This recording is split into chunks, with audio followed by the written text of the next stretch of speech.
Tara, basa po tayo, basa. Let's read. Basa po tayo ng Biblia, ng salita ng Diyos. And ang version, ang salita ng Diyos. Ang salita ng Diyos. ASD. And babasahin po natin Marcos, Kapitulo 2, versikulo 13 hanggang 17. So, 5 different verses. No, not actually 5 different verses. Obviously, it's different from one another. 5 verses. That's the right sentence to say. Anyways, may title po. Tinawag ni Jesus si Levi, which is, si Levi dito si Matthew. Yung other name ni Matthew. Si Levi is si Matthew. Alright, tinawag ni Jesus si Levi at meron tong parallel verses sa Matthew chapter 9 verse 9 to 13. Pero dito sa Matthew, pangalan niya yung sinulat niya. I mean yung kilalang pangalan niya na tawag sa kanya, which is Mateo. Tapos meron ding parallel verses sa Luke chapter 5 verse 27 to 32. Alright, verse 13 po. Bali, ang cover na nito is 13 to 17 na. Tapos mag-iba yung title sa 18. Alright, so bukas po yun. So 13 muna po tayo. 13, Marcos, Kapitulo 2. Muling pumunta si Jesus sa tabi ng lawa ng Galilea. Maraming tao ang pumunta roon sa kanya at tinuruan niya ang mga ito. So God, our Lord Jesus Christ, teach them, those who come near Him or go to Him. Now, verse 14, habang naglalakad siya, nakita niya si Levi, na anak ni Alfeo. Levi, son of Alphaeus. Actually, Matthew, son of Alphaeus. Alright. Anyways, nakaupo ito sa lugar kung saan siya naniningil ng buwis, which is referring to Matthew, which is Matthew. Matthew is a tax collector. When I read this, sabi ko, Lord, na-confuse ako noon. Sabi ko, tax collector? Dalawang tax collector? Tapos inaya mo? Tapos yun, nagsabi ko, teka muna, research ako. So, punta ako sa Google. Tapos kinonfirm ko din sa ChatGPT. Sabi ko, si Levi ba? Tsaka si Matthew? From the book of Matthew and the book of Mark, is just one person. Tapos, ibig sabihin, iba lang ang tawag. May dalawang tawag kay Matthew and then it's confirmed. It is Matthew. The Levi here is Matthew. Alright, so let me just continue reading para mag-sink in. So, ulitin ko po. Verse 14, naglalakad siya, si Jesus, nakita niya si Levi, anak ni Alfeo, nakaupo si Levi, nakaupo ito sa lugar kung saan si Levi, si Matthew, naniningil ng buwis, tax collector. Sinabi ni Jesus sa kanya, sumunod ka sa akin, follow me. Sarap pagka narinig mo kay Jesus yun. Pagka yun yung calling sa'yo ni Lord, nagbabasa mo na yun, tapos inuunti mo siya, nagkakaroon ka ng relationship sa kanya, tapos unti-unti mo siyang napapalapit sa kanya at nakikilala ng lubos. Kunti-unti, araw-araw, hinahanap-hanap mo siya, tapos bigla niya sasabihin sa'yo, it's time. JB, it's time. You can share my words. It doesn't matter if you fall. It doesn't matter if you stutter. It doesn't matter if you committed a mistake unintentionally. You'll learn from those mistakes. You just need to be, and you just need to stay humble. Don't be guided by pride and ego and self-centeredness. Remember, JB, I am the Savior, not you. You are just going to share my message. Sarap na pagka sinabi na Lord sa'yo. Pagka yun na nadidinig mo, come, follow me. Preach the gospel to the end of the world. To every creature. Grabe. Alright, sumunod ka sa akin. Tumayo naman si Levi. Ganun kabilis yun. Ganun kabilis. By the way, for context lang po yung tax collector, nung time ng mga Roman Empire, na sumakop sa mga Jews, pagka Jews yung tax collector na Romans, galit na ang mga, ang mga Hudyo, ang mga Jews. Even us. Especially if our tax is getting used or being used by actually not being used. Alright, being used incorrectly. So if this is the 100% of the budget, the tax the budget that will be used for people's sake, for taxpayers' sake, is 10% and 90%. Oh, it's going directly straight to our pockets. So, siyempre, yung mga tao, oh, that's not right. We will feel bad. And we will feel fooled, naloko, scammed. So, imagine, ganun yung feeling nila sa tax collector. Kasi nagbabayad sila ng buwis. Na feeling ng mga tao, di naman dapat nagbabayad sila ng buwis. Especially, kung yung buwis na yun para dapat sa ikabubuti ng mga tao. Sa time natin. Sa time nila, para yun sa mga Romano. Buwis yun, para may pinagkakakitaan ng, kumbaga may pumapasok na, nag-generate ng income yung mga Romano. Teka, kami ang nyo eh. Kami ang captor nyo eh. Kayo yung na-capture namin. So, magsasabit kayo sa amin. Anyways, pagka Hudyo ang tax collector, mas galit na galit pa ang mga Hudyo sa mga parang pinag-betray, feeling nila pinag-betray yan sila. Nag-betray sa kanila yung kapatid nila. Ang pangalawang mas masakit na dahilan kung bakit sila galit na galit sa mga Hudyo, sa mga Hudyo na naging tax collector, the best example is Matthew, is kaya kumikita kaya mayaman ng mga tax collector na Hudyo noon is nagpapatong pa sila. Dun sa ibibigay nila sana kay Caesar, magpapatong pa sila ng sarili nila para sila may kita. At most often than not, doble yung tax. Pagka tax collector mo, Jew. Nadodoble. Kasi yung kalahati nun, sa bulsa nila, kalahati papupunta kay Caesar. Alright? So, imagine this, yung hate ng mga tao na mga Hudyo, mga Romano, okay lang yan. Malit naman tingin ko sa'yo, para ka lang aso sa amin, sa paningin namin. Tapos nag-serve ka sa amin, sige lang. Tapos ginagawa mo na mabuti yung trabaho mo, nakakapag-provide ka ng tax kay Caesar, all goods. Okay, gawin mo yung trabaho mo. Pero sa mga Hudyo, na sinisingil sila ng kapwa nila Hudyo, ng doble pa sa dapat na sinisingil ni Caesar, magagalit talaga. Yung hate nun, ramdam na ramdam nitong mga tax collector. So, it's just implying na yung ganitong kabilis niyang sumunod, possible talagang touch siya ni Lord, or touch na siya ni Lord tapos ayaw niya na ng buhay niya. Ayaw niya na ng buhay niya. Kaya ako nasabi yung pangalawa kasi ganun yung nangyayari sa atin. The moment we surrendered our ego, pride, and self-centeredness, and the moment we admitted that, Lord, this life that I have is miserable. I've already done the things that I could do, still ended up with an empty heart. The void inside my heart, I cannot fill it with everything that I'm doing or everything that I'm putting inside it. And I couldn't understand. There's a darkness covering my heart. Meaning, rock bottom, ang tao pag umabot sa rock bottom, doon lang lumilingin kay Lord. Ngayon yung mayayaman, cliff top, doon lang din lumilingon kay Lord. Kasi yung mayayaman, na-confirm na nila yung hinahanap ng mahirap. Na yung hinahanap ng mahirap, hindi rin na-satisfy yung puso ng mayaman. Ending, nasa sila. Paliwanag, I have all the money of the world. The money I could spend for the rest of my living days. But it doesn't satisfy my heart. It doesn't fill the void inside my heart. There's still unsatisfaction. Kaya dito, it's either talagang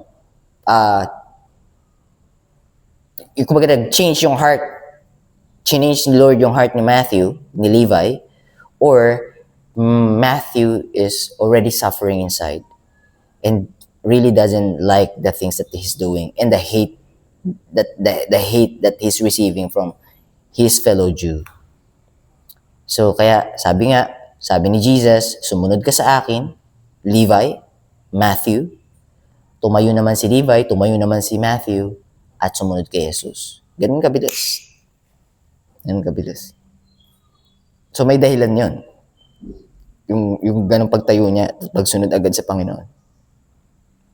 15. Habang kumakain si Jesus, ang mga alagad niya sa bahay, habang kumakain si Jesus at mga alagad niya sa bahay ni Levi, ni Matthew, maraming maniningil ng buwis at iba pang mga itinuturing na makasalanan ang kumakain kasama nila. So, bukod sa apostles, bukod sa disciples back then, possible, marami pa daw maniningil ng buwis eh. So, nag-invite pa si Matthew, si Levi. Tapos, nagdi-dinner sila. O kumakain sila. They're eating bread together, meaning kumakain sila na sama-sama. Maraming maniningil ng buwis at iba pang mga itinuturing na makasalanan. So, hindi lang tax collector, possible sa other accounts, harlot or yung mga prostitute, kasama din. Iba pang makasalanan ang kumakain kasama nila dahil marami sa kanila ang sumusunod kay Jesus. Alright? So, believer, disciples of Jesus. 16. So, last 2 verses na lang po. 11 minutes. Nang makita ng mga pariseyong na tagapagturo ng kautusan, nakasalo ni Jesus ang mga maniningil ng buwis at iba pang mga itinuturing na makasalanan, sinabi nila sa mga alagad niya, ng mga pariseyo, sa mga alagad ni Jesus, sa mga followers ni Jesus. So, sinabi ng mga pariseyo, sa mga alagad niya, bakit kumakain siyang kasama ng mga maniningil ng buwis? Bakit kumakain yun si Jesus? Kasama nyo. Kasama ng mga maniningil ng buwis. Ng mga makasalanan. Okay, kayo, sige, di kayo makasalanan. Followers niya kayo. Ikaw, mangingisda ka. Okay, sige. Kayo, okay kayo. Pero bakit kasama niya rin yung mga maniningil ng buwis? Tax collector. Ba't kasama niya yung mga iba pang makasalanan? Bakit kumakain siya? Okay kayo eh. Kayo, pwede siyang makikain sa inyo eh. Si Jesus, pwede kayong kasama. Pero bakit kasama na yun? Grabe, di ba? Kaya nga tawag ni Lord, woe to you, hypocrites. You whitewashed tombs. Woe to you, Pharisees, woe to you, Pharisees, you hypocrites. You whitewashed tomb, appearing clean in the outside, but full of dead man's bones in the inside. Uncleanness in the inside. In Tagalog, hipokrito. Papagbalat kayo. Wolves hiding in sheep's clothing. Just to mingle with the sheep, they will be pretending to be a sheep when in reality they are wolves. Ravening wolves. Anyways, let me just continue reading. Bakit kumakain siyang kasama ng mga maniningil ng buwis at iba pang makasalanan? So, yung mga pariseyo, kinakausap ng mga alagad, mga disciples po. So, 17. Narinig iyon ni Jesus. Kaya sinagot niya ang mga pariseyo na tagapagturo ng kautusan. Hindi ang mga taong walang sakit, napakaganda nito, sinabi ni Jesus na to. Hindi ang mga taong walang sakit ang nangangailangan ng manggagamot. Ang hospital, in other words, ang hospital, ang dinadala doon may sakit para pagalingin. Hindi yung walang sakit para tumambay lang doon. Kasi walang purpose yun. Ang dinadala sa emergency room ay yung ay yung taong nangangailangan ng attention, medical attention. Dahil doon sa emergency, meron siya. So, parang ganito. Si Jesus, hindi tinatawag yung malinis na para linisin. Paano lilinisin ni Jesus kung malinis ka na pala sa tingin mo, paano kita lilinisin? In other words, ikaw pala magbabayad ng kasalanan mo, bakit ko babayaran yung kasalanan mo? Hindi ka pala payag na ako magbayad ng kasalanan mo. Di ikaw magbayad ng kasalanan mo. Pero hands off ako dyan. Kaya lang pag ikaw nagbayad ng kasalanan mo, teka muna, saan ka pupunta? The wages of sin is death, but the gift of God is eternal life through Jesus Christ our Lord. First part muna. So, wala pa si Jesus doon. So, the wages of sin is death. Kung ikaw magbabayad ng kasalanan mo, wala si Jesus, hindi siya magbabayad ng kasalanan mo, ikaw magbabayad ng kasalanan mo. And that's death. Kabayaran ng kasalanan mo, ikamatayan mo. Ano tinutukoy doon? Second death. Dahil yung first death, baliwala yun. Decomposing lang ng katawan mo yun. First death. But your second death, which is going to hell, that's the worse than the first. That is much worse than the first. Second death is much worse than first death. So if you're going to pay for your sins by your lives, that is a complete and total separation with God. Then, the next line of the verse. But the gift of God is eternal life through Jesus Christ our Lord. If Jesus Christ is the one who's going to pay for your sins and He paid it already and you accepted Him as your is the one who's going to pay for your sins, then He already paid it, your sins had been paid in full. Sabi nga dito sa tax collector, tetelestai. Pagka yung utang mo, nabayaran mo ng buo, sa stampa niyan, tetelestai. Ay, ibig sabihin ng tetelestai, paid in full. Paid in full. Bayad, walang kulang. Buo. Wala ka ng utang. Alright, so let me just read it back. Basahin ko lang po ulit. 17. Narinig iyon ni Jesus, kaya sinagot niya ang mga ito, mga Pariseo na tagapagturo ng kautusan, hindi ang mga taong walang sakit ang nangangailangan ng manggagamot, kundi ang mga may sakit. Naparito ako hindi upang tawagin ang mga taong matuwid. Dahil wala namang matuwid.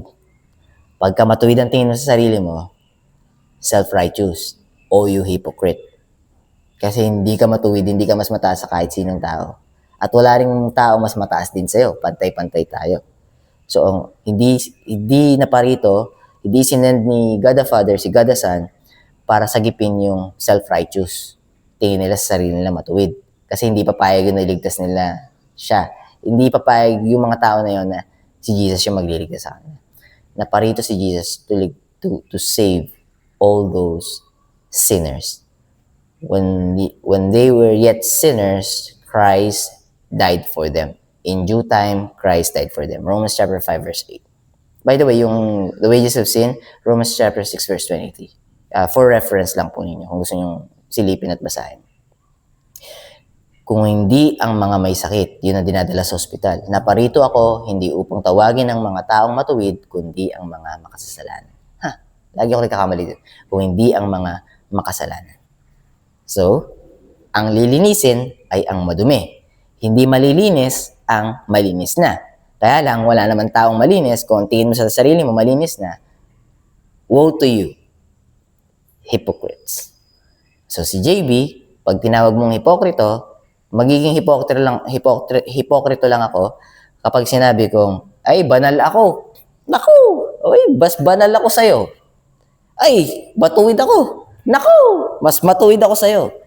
Ay, perpekto ako. Naku, mas perpekto ako sa'yo. Pagka yun ang sinabi ko, hipokrito po ako. What I'm saying is, I can never be perfect, holy, and righteous. Never. In my entire life. The things that I'm doing will not make me holy, perfect, and righteous. Hindi kailanman mangyayari na lahat ng ginagawa ko, mag-serve ako sa inyo, mag-share ako sa inyo ng gospel, pag yumaman ako, pagkapera ako, bigyan ko kayo ng pera, hindi rin ako magagawang banal, perpekto at matuwid nun. Magpunta ako sa simbahan, sa sambahan, kung anumang araw ang may pagsamba, at magtataas ako ng kamay doon, at magluluhod ako doon, hindi rin ako magagawa ng perpekto, banal, at matuwid. Sundin ko lahat ng commandments ni Lord, which is I can never do, and no one among us can do. 613 laws, mitzvot. Walang makakagawa eh. May nag-try, pero wala. You can only be perfect, magiging perfecto ka lang kung never in your life, you never sin. The rest of your life, not the rest of your life, within your entire life. Not even once. Perfecto ka nun. Kaya lang walang nakagawa nun. Si Jesus lamang. So, pagkatingin mo sa sarili mo, ay, matuwid na ako. Kasi ang dami ko nang nagawa. Pagtingin mo sa sarili mo, ay, perfecto na ako. Kasi marami akong nagawa para sa Panginoon. Ay, banal na ako. Kasi marami akong nagawa para sa Panginoon. And then I will profess unto them, I never knew you, depart from me, you who practice iniquities. Iniquities, lawlessness. Lawlessness, rebellion. Paglabag. Wala kang law eh. So, lawless ka. So, ano yun? Matthew chapter 7 verse 23 yun. Yung nakakatakot na version. Pagka sinabi na sa ng Panginoon, depart from me, lumayo ka sa akin. Layo. Bakit? Verse 22. And those who say to me, Lord, Lord, have we not prophesied in thy name? Have we not prophesied in thy name? Have we not cast out devils in thy name? Have we not done many wonderful works in thy name? Then he will say unto them, I never knew you. Then he will profess unto them, I never knew you. Depart from me, you who practice iniquity. So, sabi dito ni Lord, hindi yung walang sakit ang gagamutin. Hindi ako naparito para linisin yung matuwid or tawagin yung matuwid. Matuwid na pala sila, ba't ko pa sila tatawagin? Ang hinahanap ko, ang iniimbitahan ko, yung makasalanan. Yung makasalanan. Kasi yung makasalanan, mag-humble down. Yung matuwid, magiging prideful and egoistic. Alright, anyways, that's our Bible reading in Tagalog. Napa 22 minutes ako. Siguro gets nyo naman. Tapos ito, yung pagtawag, hindi tinawag si Matthew, hindi tinawag si Levi ni Lord na, Matthew or Levi, okay, ganito muna, gawin mo to muna itong mga bagay na to, ha? Tapos, and then pag nagawa mo na, then follow me. Sabi ni Lord, hey Levi, come follow me. Me? Yes, you. Drop everything. All right, where are you going? Where are we going? Lead the way. I'll follow you. I'll follow you, Lord. I'll follow you. All right. God bless you guys. Keep safe. I'll be seeing you tomorrow. Bye for now.